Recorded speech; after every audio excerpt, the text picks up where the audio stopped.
Here it is. This is her very funny new book. It's called The Wreckage of My Presence. Casey Wilson is here with us tonight. And then later, a bona fide country music superstar.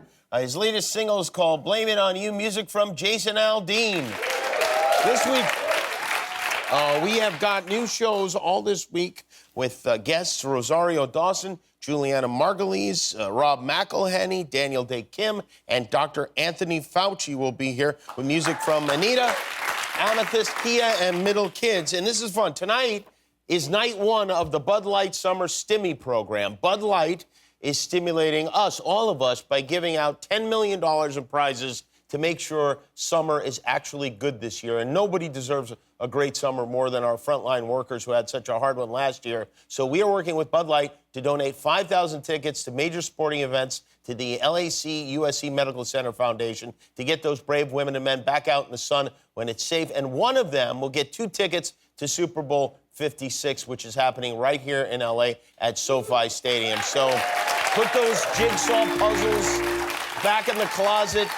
Light your sweatpants on fire because it's time to go outside again. You can learn more here at BudLightSummerStimmy.com. Thanks to Bud Light for kickstarting the best summer ever for our hardworking heroes. Thank you, Bud Light. We want, you know our first guest face from his Emmy-winning work on the show Will and Grace, and you know his voice from not one but 2 podcasts, the very popular SmartLess with Jason Bateman and Will Arnett, and his new one, HypochondriActor. It premieres on Wednesday. Please welcome Sean Hayes.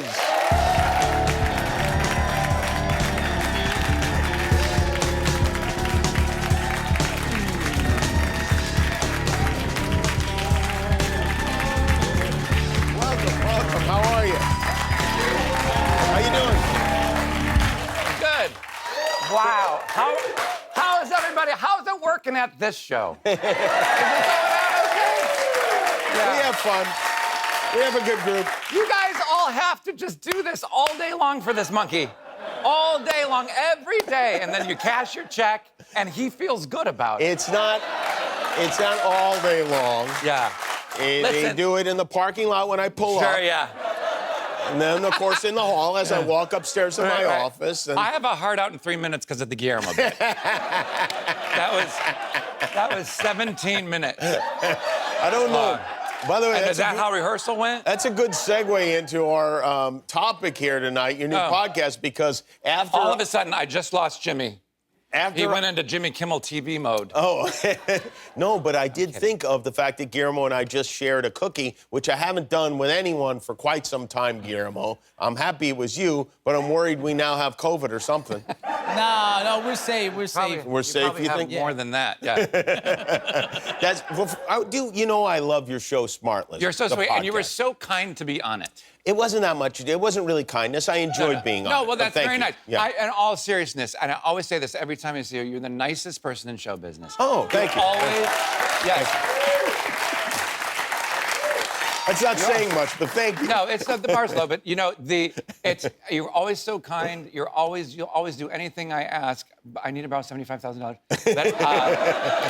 But you are always there for me whenever I ask, and I love you for it. So thank you. Well, I feel the same about you, and thank you for saying that. Yeah. But now I'm going to compliment your podcast. Yes. And I'm going to ask you if your co-hosts on the podcast, Jason Bateman and Will Arnett. Jason and Will, sorry. Yes, Jason and Will.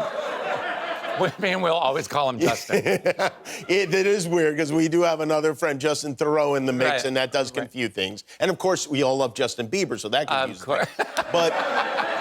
Oh, that's why. How did they react when you told them, guys, this is going great. I think I'm going to go do my own podcast without the two of you? Oh, no, well, I'm doing both. I mean, they don't give a crap. They're very supportive.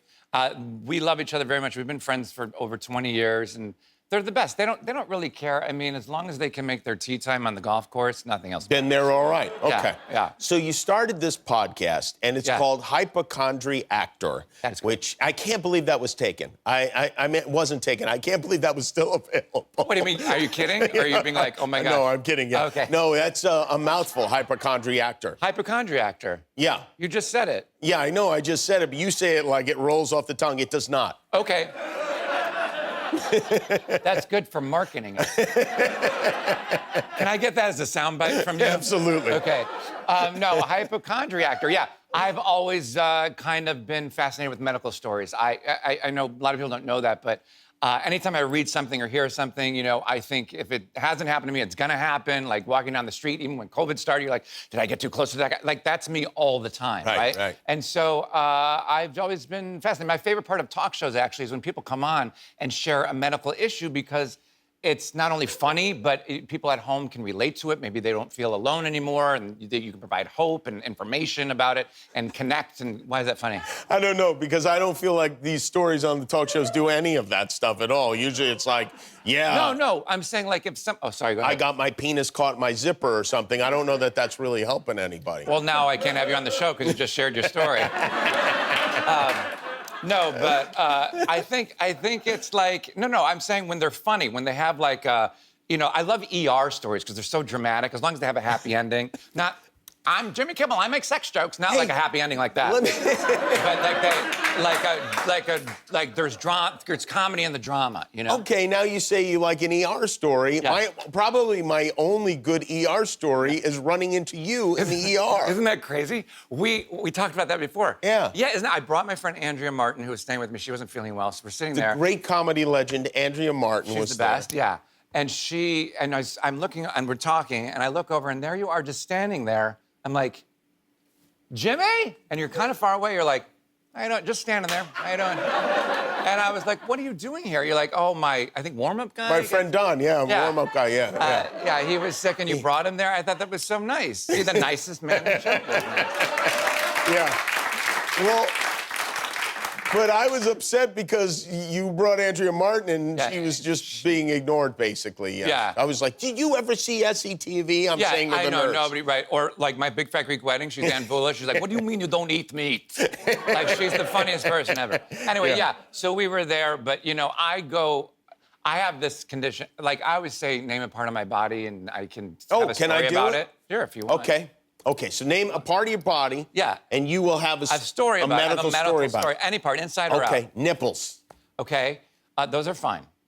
But they're very close to my heart. And so my heart, I have so when I go to say, I have AFib. Do you know what AFib is? Yeah, sure. So your heart beats like that, super fast. You feel like you're gonna die, right? So when I go to the ER, the same ER I saw you at Cedars-Sinai, I'm like Norm from Cheers. So like Sean, because I'm in there all the time. And all I do is I know exactly what needs to be happening. They're like, can I check you out? I'm like, look, this is how this is gonna go. You're gonna give me propofol, I'm gonna go out, you're gonna go clear, and I'm gonna go home.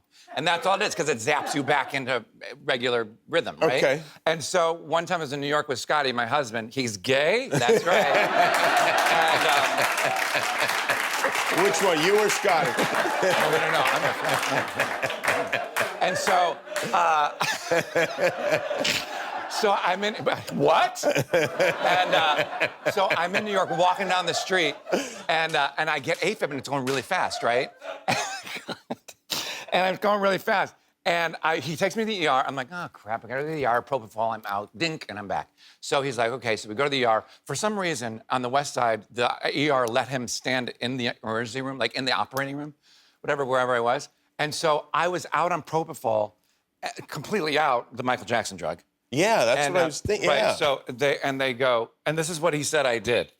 I'm out, and they go, chukunk, and I go, this is amazing. Right?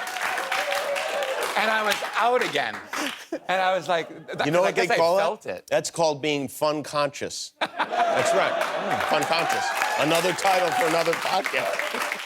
All right, I want to hear more about this. Sean Hayes is here. No, that's you can have that. Okay. Sean Hayes is here. His new podcast is called either HypochondriActor or we may change it to Fun Conscious. We'll be right back. Sean Hayes is with us. He's got a podcast called HypochondriActor. Okay, so you didn't even know this. Not that hard to say. You didn't know this, but your talent bookers, were the people that booked the show, asked me to be on. Yeah. And I was like, I don't know, what do I have that, what do I have? And then I thought of it, and I don't know if you'd be interested in this, but I will tell you. Okay. My father, his dream. Okay. And they all already know what I'm about to say. Okay. He loves to tell people about his medical conditions. I mean, it's just his greatest pleasure in life is taking you through a 2-hour story about his torn meniscus. Nothing would make me happy. Would you be okay if I brought my father on? Absolutely. And we go through his medical? Absolutely. Oh, that would be wonderful. Then By we'll the way. Yeah. Because I don't have anything that interesting. By the way, I also had a torn meniscus. But Oh, you say, oh my God. You see what I'm saying? He will love that, but only as an opening for him to tell you about his torn meniscus. That's okay. And it's funny you say you don't know if you have anything, because I'm looking at a lot of problems. Nothing you haven't covered yet. Oh, okay. What are you seeing? Name a part of my body, you know? I think we already heard about the penis, Jimmy. I do want to talk about your other podcast, SmartLess. Yes. You guys, so the idea is, and it's a fun idea, you've got 3 guys, one of you books a guest, the other 2 don't know that the guest has been booked. Right. Beginning of the show, the guest's voice is revealed, and then suddenly they go, oh my God, it's Paul McCartney. Yeah, isn't that crazy? Who you booked for the show. Yeah. I mean, for people that don't know, we do it through Zoom, right? So the guest, because you were a guest on it, you cover up the camera, either you close your laptop a little, you put like a Post-it over it, whatever. And yeah, Paul McCartney, I mean, that is insane. He was on my list, and then he actually asked to be on the show, which was so flattering. And then when he did, it was kind of, so it was my guest because he was already on my list. But he was great. I went on and on and on with a question. Remember that song, No More Lonely Nights? Yes, of course. In the 90s? So, I think it was the 80s, right? 80s. Yeah. Anyway, so I love that song, and I was breaking it down because I'm a music nerd. I'd studied piano for 20 years. That was my major, blah, blah, blah. And I was talking music. I was nerding out on music and the structure of that song and how he changed tempos every other measure. And it was like a 7-minute question like it is now. And I said, did you intend to do this, blah, blah, blah?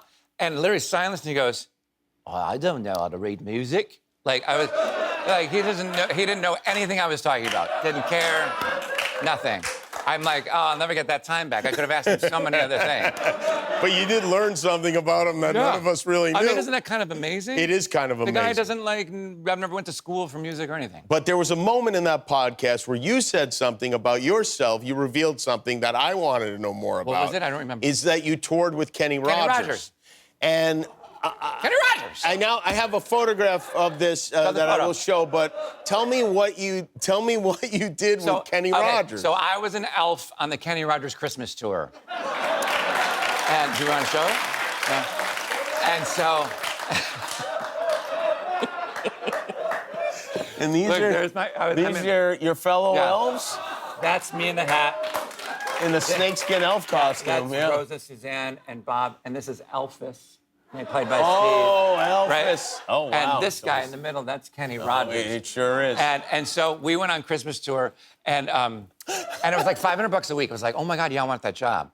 So, and it's by the way still kind of amazing, right? For like a 20-something-year-old. More than kind of, yeah. Yeah. Sure. So then we would go and we'd be stoned before every show. We got so high. We're like, Kenny too, or just the elves? No, not Kenny. No. So the first part of the show was Kenny's old standards and whatever. And then the middle of the show, we came out and sang, "We Need a Little Christmas," right? And we changed the whole set with a bench and a tree and all the snow and the everything, right? It was crazy. And so we're doing it, and every city, as we progress, the director's like, hey, I know you guys are bringing on a lot of stuff, but the guys in the band, can you bring on these extra chords too? And then the next stage, she'd be like, I know you're doing that, but can you also bring on, the water bottles for the band? And I go, hey, we're not really elves. Stoned out of my mind, totally stoned. I'm like, we're not really elves. And I can't even sing, and I got pretzels in my mouth because I'm like stuffing my face right before we go out. And he's, by the way, whenever he was singing a song or he was talking a lot, in between sets, we called him the Rambler instead of the Gambler. And here, by the way, and here's me, at like 23 years old, or whatever I was, 24 years old, and I'm so nervous. I'm Kenny Rogers. And right before he goes out for our first show, I go, hey, Kenny, break a leg. And he's like, thanks. Like, is this it? I think I got it. Thanks. I've been singing these songs for 50 years. I didn't know what else to say. Was Kenny dressed as Santa with the white beard and everything? Kind of already is. But yeah. But and I would be, yeah. I was high constantly. But it was fun. Laughed so hard. What an incredible life. You know what? What a journey. You've had a life that's worthy of 2 podcasts. Sean Hayes, listen to his new one. It's called HypochondriActor. It premieres Wednesday on Apple Podcasts or anywhere podcasts are sold. Thank you, Sean. Great to see you. Sean Hayes, everybody. We'll be back with Casey Wilson. Congratulations on making it to the end of a YouTube video. Why not celebrate by clicking the subscribe button? You earned it.